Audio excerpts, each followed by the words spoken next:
Do you ever feel like you're putting in all of the effort, but success just seems like it's a little bit out of reach each and every year?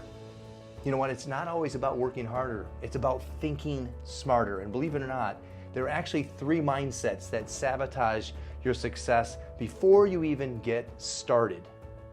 And here's a hard truth.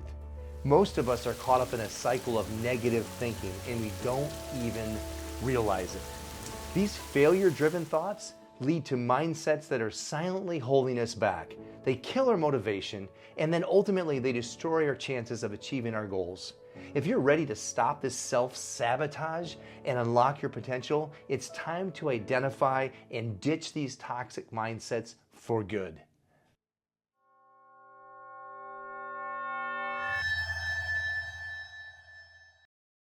Before I share with you the 3 mindsets that absolutely sabotage your chances of having success in life and business, I'm going to share with you a study that was done by the University of Penn. 350,000 people were involved in this study. And they studied professionals, entrepreneurs, and business people. And the study spanned over 22 years. This is a massive study. And at the end of the study, they asked them one simple question. What do you think about most of the time? That's the question. Sounds simple, right? What do you think about most of the time? Now the answers might startle you. This is the part that really sticks with me. And I think it should stick with you too. What do you think about most of the time? It's a very powerful question, especially when we begin to consider the implications that our thoughts lead to our feelings lead to our actions, and our actions lead to our results. In other words, what we think about, we become. Now, you probably heard that a million times. Pay close attention to this. This is a big study with extreme ramifications if we want to really use this to push yourselves away from those negative mindsets and move towards the thoughts of successful people. Now, they deemed successful people in terms of income and income growth, okay? So the study was broken into 2 groups, the top 10% and the bottom 90. And they use words as the top 10% or the successful group, and then we use the failure group. Now, you could argue that if you're in the top 89%, maybe you're not a failure, but they had to break the group in these sections. Okay, the top 10%. In terms of income and income growth over the 22-year study, they asked them, what do you think about most of the time? Here's their answer. They think about most of the time what they want and how to get it. Most of the time. They also think about where they're going and how to get there most of the time. Now let's just break that down for a second. There's 2 parts of this answer. And actually 2 parts to the question, but most of the time still begs the question, what is most of the time? Most of the time is the balance of our thoughts. The balance of our thoughts, which means most of the time. And is it 51%? The study goes on to dig into that a little bit deeper, but as you start to study psychology, especially as it applies to success, the balance of one's thoughts that are more positive and they're thinking more about where they're going and how to get there and what they want and how to get it is somewhere around, say, 75 to 80%. And the reason this is so critical for you is because when you begin to think thoughts that are in alignment with goals and goal achieving, most of the time you begin to accomplish a lot more, a lot faster. And you end up in that other group of top income and income growth earners.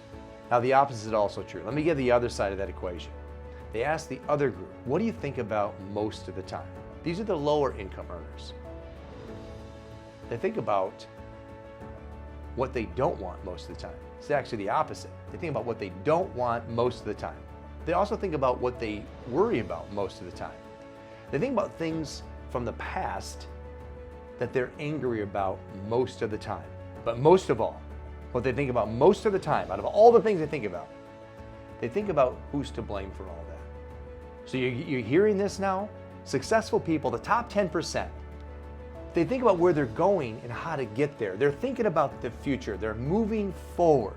They're goal-oriented. How do I get there? What do I want? Let's go. Whereas the failure group, they think more about what they don't want. This is what I don't want. I don't want, for example, poverty. I don't want lack and limitation. I don't want a negative balance in my bank account. But that's what they think about. They also think about things that worry them, such as a lack of sales in their business, a lack of revenue.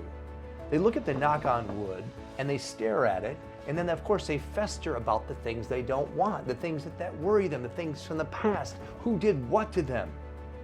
And so when you have the balance of your thoughts that are in alignment with the things that you don't want and the things that you really don't want to attract in your experience, but you're spending 80% of your time thinking about those things, you begin to attract those things in your experience the same way the successful person attracts their goals to them because they're thinking about them most of the time. It's time to stop using the mindsets of that bottom group. It's time to stop thinking about what you were mad about in the past, or what frustrates you, or what angers you, or what's right in front of you, knock on wood, that you don't like, and adopt the mindset of the top 10%. You know, we do have a choice on how we're gonna think and what the balance of our thoughts are. Most people don't believe that you actually do, but we do.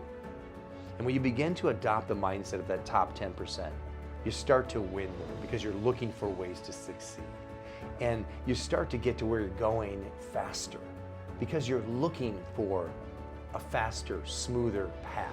And it's never going to be completely smooth. We know that there's going to be a lot of road bumps on the way, but you're the sort of person who overcomes and jumps over the wall, goes around the wall, hell, busts right through the wall, because that's who you are. If you'd like to really grab a hold of this concept, it's really rooted deeply in the self-image. Now, I've shared that before, and I'm never going to stop sharing it because self-image psychology really is at the heart of the sort of person we conceive ourselves to be. So at the bottom of at the end of it, in the final measure, the sort of person you conceive yourself to be is going to allow you to lock onto a certain way of being. And that way is going to be one of strength and confidence and security and upliftment for others, and knowing that no matter what comes your way, you've got this. You've got this because that's how you're wired. You're wired for success. I've dropped a download in this video. Go ahead and grab it and really, really, really pay attention to what you learn in it. It's free for you, my gift to you, and it's a self-image adjuster, if you will. It's a free download. Go ahead and grab it and put it into use, because I promise you, and it's straight from the pages of my Infinite You coaching program that's coming out in the second quarter of 2025. And if you like this video, please like it. Go ahead and like it, because then, of course, when I put out more content like this, you're going to be alerted of it. The algorithms will be working in your favor. And also subscribe to this channel. If you like this sort of content, and you want more of this good stuff to come your way, and you want more people to also take advantage of this and learn what you learn here, make sure you share it with a friend who you know needs to hear this information today. Go out there and have the mindset of a warrior and the mindset of that top 10% and make it a great day.